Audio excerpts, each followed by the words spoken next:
the number of people in Ireland who fail the driving test. And I was absolutely gobsmacked when I heard the numbers she mentioned. So it's not entirely surprising that we have backlogs, considering that all those people have to go back into the system all over again and wait on another waiting list to be called a second time. So joining me on the line to talk about this, and indeed to talk about how to pass your driving test, I'm delighted to welcome Kathleen Comerford, who has written about passing your driving test, written a book about the subject, and also has a very interesting online driving instructor website. So Kathleen, I'm stumbling over introducing you properly, but I hope I got all of that right. Oh, You're yeah, very absolutely. welcome. First of all, can I just say, why did you write a book about passing your driving test to begin with?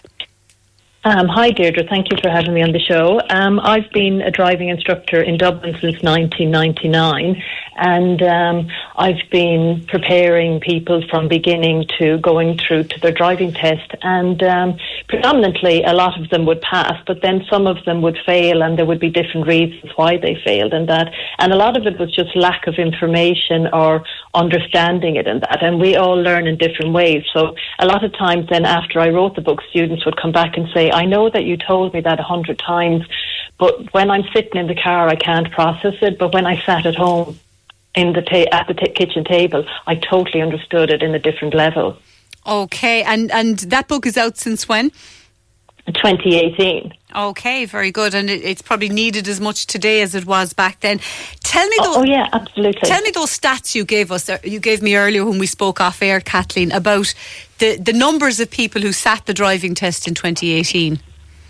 Yeah, well, just to let people know that the book and my online course is not really a knee-jerk reaction to COVID. It's actually a conscious decision that I've had over the last number of years to try and provide support to drivers so that more people would go through the system and come out with a pass, because predominantly over the last 10 years, 45% of drivers would fail their driving test. And you can go on the RSA website and you can see every driving test centre and the statistics, and the highest percentage would be maybe 60, and that might be in some small town somewhere, but predominantly it's about 45. So in 2018 alone, you think of a statistic, but if I give you the number, 71,000 drivers passed their driving test, but 64,000 failed. Yeah, I think that's shocking. And why do you think so many people fail? Well, I think it's a combination of reasons, because it's very hard to pinpoint one particular thing. If you go on the RSA website, they do give you common reasons why people fail their driving test. A lot of it is lack of observation. They put the main one as observation, moving off and changing lanes, which is the actual blind spot, which if you don't get that very early in your driving practice, it's very hard to introduce it later. And maybe lots of people aren't used to changing lanes, or they practice maybe, like I grew up in a small town in Kilkenny, but my dad always insisted when I got better at driving that we then went into Kilkenny City, where I practiced roundabouts and traffic lights. And I mean, I can still remember my heart racing, sitting at the traffic light and being the first person there, hoping I wouldn't conk out. My God. And do you think that there's a lot of people out there who are afraid to learn how to drive, that they're terribly, terribly nervous, Kathleen? Can anything be done for them? Oh, yeah, there's a lot. It's funny, I had a woman contact me a couple of years ago, and she was learning how to drive when she was 19, and she got kind of a fright with a driving instructor and in a situation, and just lost confidence. And then she said she promised herself she'd learn how to drive when she retired. But then it took her until the age of 68, and she picked up the phone and she rang me, and she came to me and we did driving lessons, and she just really took to it like a duck to water. I helped her to get over her fear, because I've trained in particular aspects of neuroscience and things like that, and she passed her driving test at 70. Wow, that's incredible. And I suppose it gave her a whole new sense of independence. It was absolutely fantastic, because she could drive then, and to see her mother, who was in a nursing home, her husband, she wasn't dependent on her husband anymore. Oh, that's wonderful. Now, just to talk about younger drivers, because they often get a bad reputation as well, Kathleen. Yeah. I believe that there's kind of misleading information about how much practice you need at driving before you do your test. That a lot of young people who do the test are ill prepared and haven't enough experience on the road, and that's why they fail. Yeah, it's funny. I kind of feel such empathy. I feel like they're getting a raw deal, because since the introduction in 2011 of the 12 EDT driving lessons, it's almost like there's this myth now that you only need to do 12 driving lessons and then you go and do your driving test. Now, I personally drove for 2 years before I did my driving test. I don't know about you, Deirdre. I think it was longer. Yeah, and so I would love parents to really just sit and reflect about the expectations and unfair expectations they are putting onto their teenagers now, thinking, because I think maybe the RSA could package it differently. I think it needs to just be reframed, because when I have somebody sign up to do the 12 hours of driving, I give them a booklet which in the RSA then have in small writing, after every lesson the student is supposed to practice a minimum of 2 to 3 hours. Now, if you add that up, that's 36 hours of driving on top of the 12 hours. So we're up to 50 hours at least of driving. And you think how much, well, it's probably hard to quantify, but how many hours do you think they would need before they'd be properly prepared to do the test? Well, I would say, like, the 12 lessons are fine. It's like, how many hours of practice do you put into your hurling, your football, your rugby, your ballet, your piano lessons? Like, if you really think of the amount of time and effort that is put in over the years for all of those things, I'm just always a little bit disappointed that driving doesn't get front and centre when it comes to that time. It's not... Yeah. There's not a support system. It's not in schools. There's not driver education programs. I'd love my online course to be with transition years in schools. I wonder as well, though, is it that, you know, the young people will say the first time drivers, they get their lessons, but then, as you say, they need practice aside from that. Is it that they have to bring a parent or a fully qualified driver with them, and that maybe those parents just don't have the time to go out on the road with them because we live in such a time-poor society? Is there an element of that, maybe? Well, maybe, but I do believe that those parents made time to bring them to their football and their hurling, and that's what I'm saying. It's like, I would like the same commitment to be put into it. And if you think of it, I have lots of people who come to me and they have just got a job, but actually they can't accept the job unless they have a driver's licence, and they never put the time and effort into getting their driver's licence.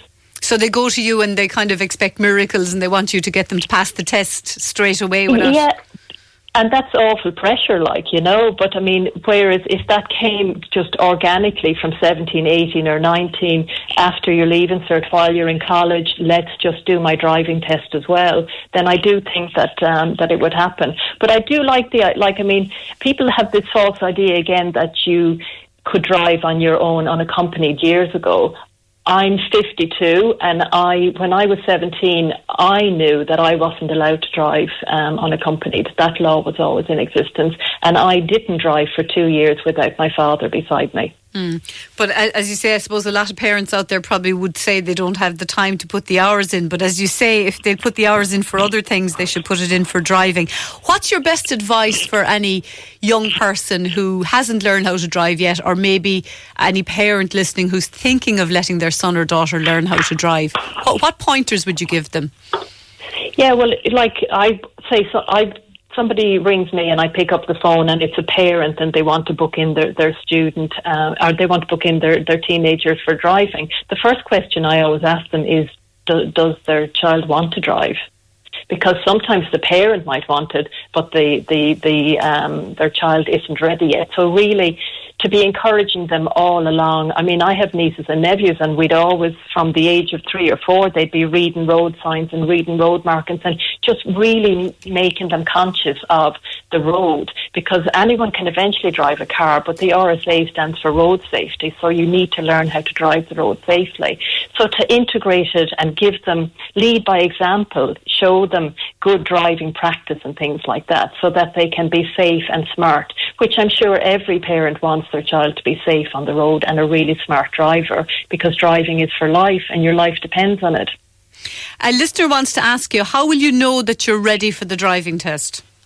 A very good question. I always encourage my students to do a mock test, and I would maybe send them to some other school that I would know and trust, or if they couldn't get in, I would sit there myself and say absolutely nothing. And you know what? It's actually heartbreaking, Deirdre, because I've taught them everything and I know that they know how to do it. And the minute they believe that it's almost like the test, they lose their confidence, they start second guessing them. But it's a really good exercise in actually getting that nervousness and those mistakes out early so that you remember them and you don't do them on your driving test. Do you think the Irish are good drivers generally? The Irish, that's a very general question now. I don't know if I could answer that. I mean, well, you know the way they say the Italians and the French are crazy on the roads and that, and but then I guess in this country people say that there's rural drivers and city drivers, and a lot of the rural drivers don't use indicators properly or use roundabouts properly. So I suppose there's bad drivers in every country, really. Yeah, well, I mean, I would encourage everybody to just to really create a safety bubble around their car. And like, if you leave space in front of you, it doesn't matter how bad that driver is.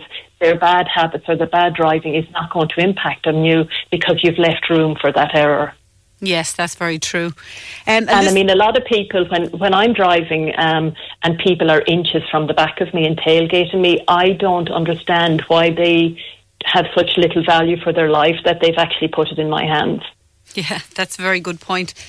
Because it takes 50, give an example, because I'm quite visual and I like to teach visual training. So if you think of it at 50 kilometres an hour, it takes 24 metres to stop safely. That's the length of a tennis court. So that's how far back in a town people should be from each other, and that rarely happens. And that's science. And you can't fight science, basically. Yeah, that very rarely happens. A texter says the majority of people fail because of silly things, such as going too slow, braking too much, things like that, which they shouldn't be failed on. It's all a money-making scam, says that texter.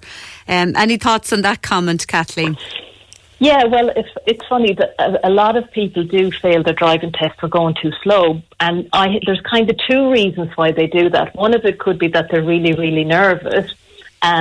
But also they might be used to driving too fast and they're kind of playing this little game. I call it looking for an Oscar. So they're really playing this fantastic role. And when I do mock tests and I see people, sometimes if I haven't taught someone how to drive, but they'll come to me, they want me to prepare them for the test, I will just do a mock test immediately with them.